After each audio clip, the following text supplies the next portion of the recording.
Hey everyone, thank you so much for joining me for part 4 of my At the Cross series. Today we are taking a look at what Mary, the mother of Jesus, may have been thinking and feeling in the moments following her son's death. This part is shorter than all the others have been, but I feel it still conveys an important message about the Easter story. Now, if you follow my blog, Life and Lit, you may have read my Christmas story that I wrote entitled In the Manger. Part 1 and part 5 of that story also centered around Mary. Now, there is much debate about how much Mary did or did not know about her son's purpose and mission on this earth. But in my story, I chose to convey Mary as having always assumed, like most Jews of the time, that the Messiah would come as a mighty warrior. They were used to being delivered by these types of deliverers, and so they assumed that the Messiah would not be much different. But now that Mary could see Jesus with her own eyes, she couldn't reconcile the image of her sweet, innocent baby with that of a, violent warrior that she'd always had in her head. And so at the end of part 5, Mary resolved to trust in God's plan as she had all this, time leading up to it, and wait to see how salvation would come through her son. Now fast forward 33 years later and to the crucifixion, and Mary is struggling to accept her son's death. She doesn't understand how this terrible thing could happen.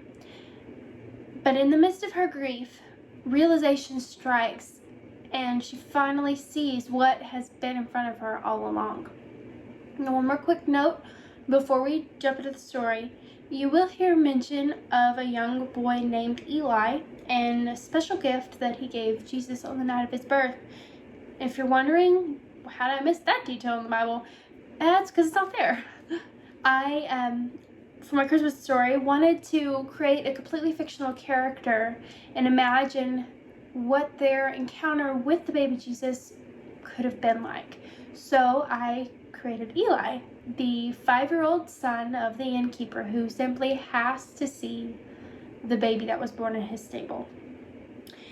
He feels the need to give Jesus a gift, and he ends up giving him his most prized possession, a little wooden lamb that his mother had carved for him, not even realizing how significant of a symbol that would be for Jesus's life and future.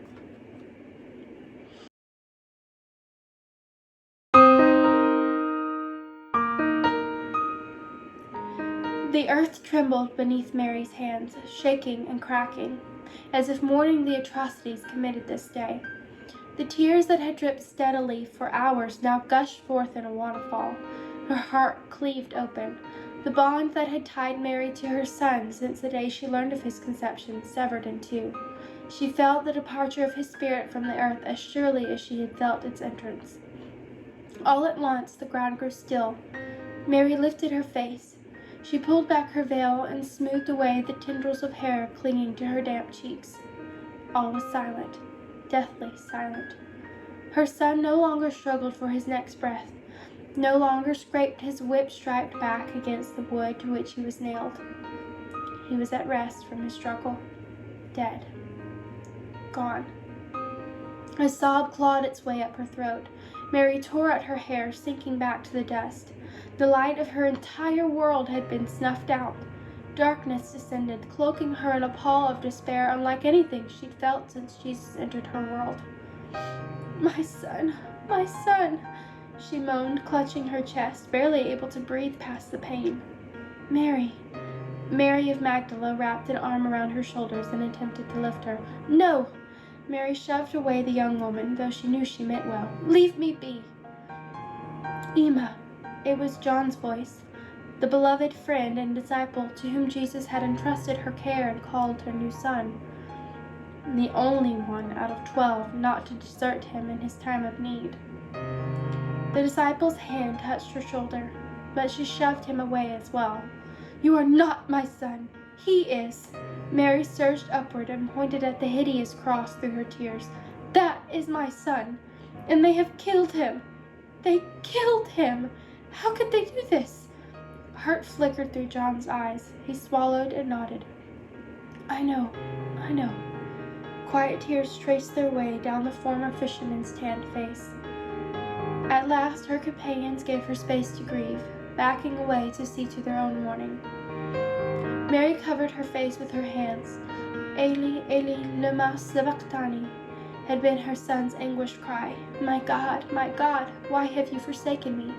The words of the psalmist and the echo of her own heart's cry. "Yahweh, why have you allowed this to befall your son? I thought you meant for him to be our deliverer, as Moses delivered our people from Egypt. This is not how it was supposed to be."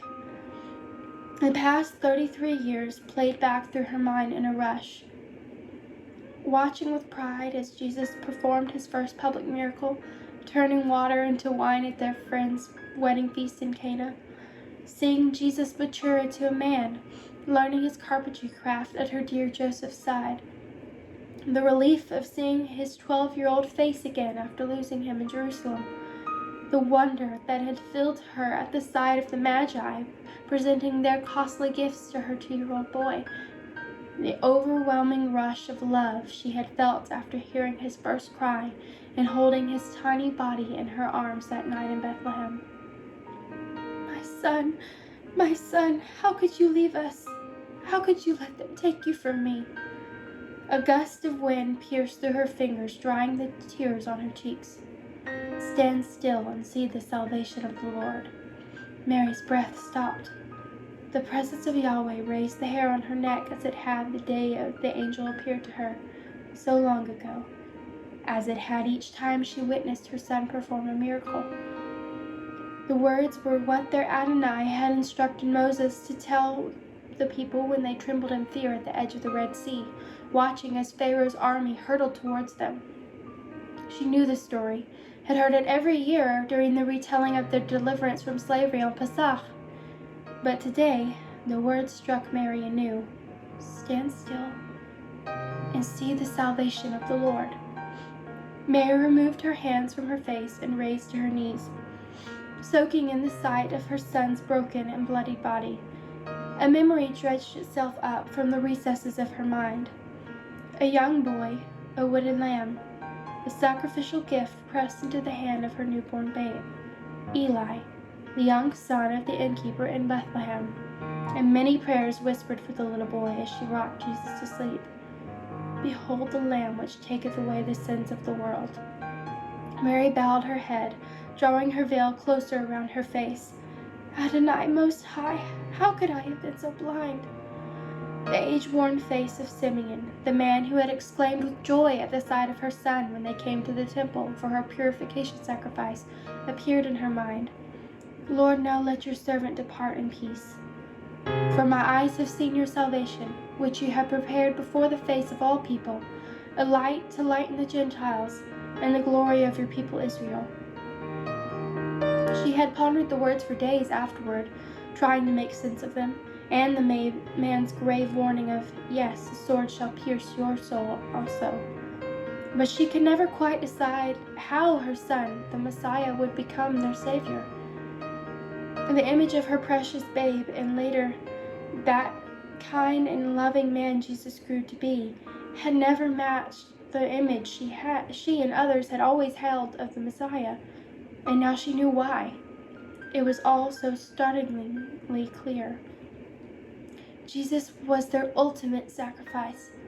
Like the Passover lamb, his spotless, sinless body was slain in their place, in her place.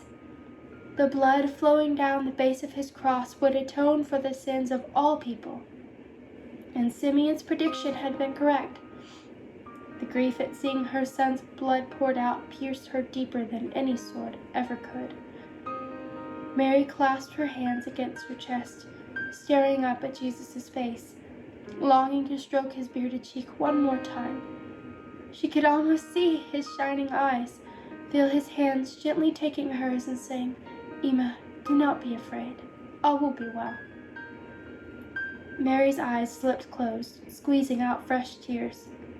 She basked in the warmth of the memory of her son's calming presence, and in that moment, he was not only her beloved child, he was her God, her Savior. Peace settled over her like a warm blanket, vanishing all traces of darkness in her spirit. This was not Jesus' defeat, but his victory. "I will trust you, my Lord and my God. I will stand still and see your salvation this day and in those to come, for I am, as ever, your handmaiden." Thank you so much for being with me again today. If you join me again tomorrow, we will read the finale of At the Cross and see Jesus' triumphant re-entry in the resurrection. Thank you, and have a great day, and happy Easter.